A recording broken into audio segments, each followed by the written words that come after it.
Genesis chapter 5. This is the written account of the descendants of Adam. When God created human beings, he made them to be like himself. He created them male and female, and he blessed them and called them human. When Adam was 130 years old, he became the father of a son who was just like him in his very image.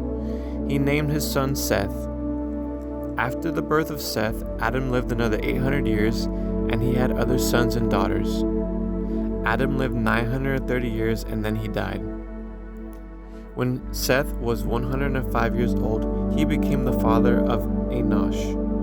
After the birth of Enosh, Seth lived another 807 years, and he had other sons and daughters. Seth lived 912 years, and then he died. When Enosh was 90 years old, he became the father of Kenan. After the birth of Kenan, Enosh lived another 815 years, and he had other sons and daughters. Enosh lived 905 years, and then he died. When Kenan was 70 years old, he became the father of Mahalalel. After the birth of Mahalalel, Kenan lived another 870 years, and he had other sons and daughters.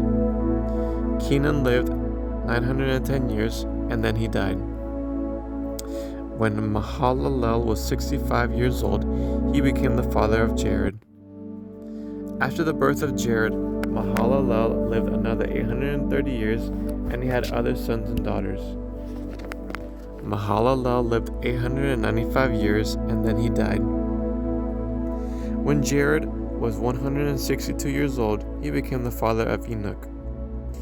After the birth of Enoch, Jared lived another 800 years, and he had other sons and daughters.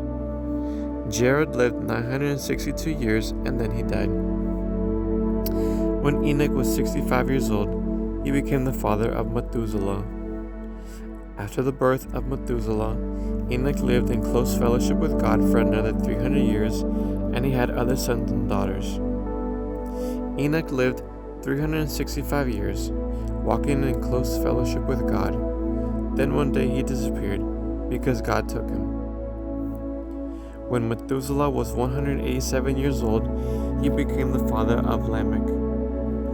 After the birth of Lamech, Methuselah lived another 782 years, and he had other sons and daughters. Methuselah lived 969 years, and then he died. When Lamech was 182 years old, he became the father of a son. Lamech named his son Noah, for he said, "May he bring us relief from our work and the painful labor of farming this ground that the Lord has cursed." After the birth of Noah, Lamech lived another 595 years, and he had other sons and daughters. Lamech lived 777 years, and then he died. By the time Noah was 500 years old, he was the father of Shem, Ham, and Japheth. End of Genesis chapter 5.